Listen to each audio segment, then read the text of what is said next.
रवी news 9 मराठीमध्ये आपले सहर्ष स्वागत आहे।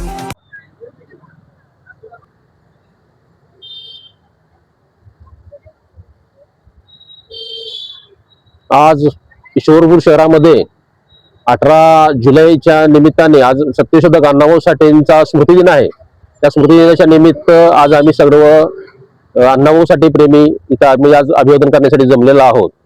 त्या किशोरपूर शहरामध्ये गेल्या वर्षी 1 ऑगस्टला जयंती अण्णाभाऊ साठेंच्या जयंतीनिमित्त या शहरामध्ये अनेक वर्षाची मागणी होती अण्णाभाऊ साठेंचा पुतळा बसावा। त्या मागणी संदर्भात इथल्या अण्णाभाऊ प्रेमी जनतेनं अण्णाभाऊंचा पुतळा तहसीलदार कचेरी समोर उभा केला आणि त्या निमित्ताने मोठं आंदोलन जनआंदोलन इथं उभं राहिलं।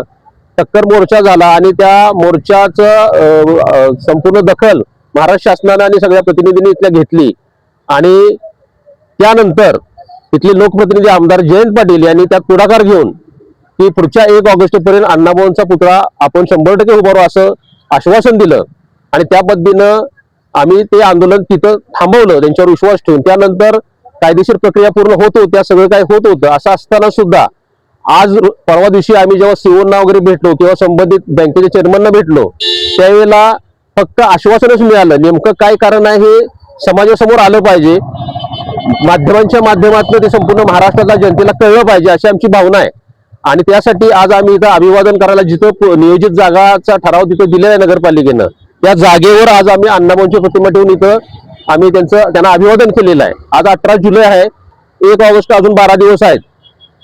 तर ह्या 12 दिवसामध्ये संबंधित लोकप्रतिनिधी असतील, प्रशासन असेल किंवा आणखी नगरपालिकेचे अधिकारी असतील, ज्यांनी ह्या पुतळ्या संदर्भात जबाबदारी घेतलेली आहे त्यांनी आपली भूमिका हे त्या 2 दिवसात स्पष्टपणे माध्यमांसमोर मांडावी की जेणेकरून संपूर्ण समाजाला महाराष्ट्रातल्या अण्णाभाऊ साठेंच्या प्रेममय जनतेला नेमकी भूमिका काय आहे आणि पुतळ्याच्या संदर्भात काय अडचणी आहेत किंवा नाही आणि कधी होणार असेल पुतळा तर तो कधी होणार आहे ती भूमिका त्यांनी स्पष्ट करावी असं आम्ही त्यांना आज रोजी आम्ही आवाहन करतोय।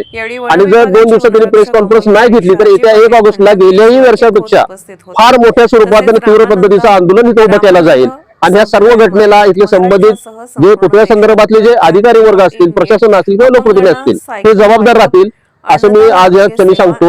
आज अण्णाभाऊंचा स्मृती दिन आहे, आम्ही सगळे अभिवादन करतो। या अभिवादनाच्या निमित्तानं आम्ही ह्याच ठिकाणी पुतळा लवकरात लवकर उभा करण्याच्या दृष्टीनं प्रशासन, बँक असेल किंवा ज्यांनी जबाबदारी घेतली त्यांनी लवकरात लवकर पूर्तता करण्याची तयारी करावी किंवा आतापर्यंत काय झाली भूमिका त्यांनी माध्यमांसमोर येऊन मांडावी, प्रेस कॉन्फरन्स घेऊन मांडावी असं आमचं म्हणणं आहे।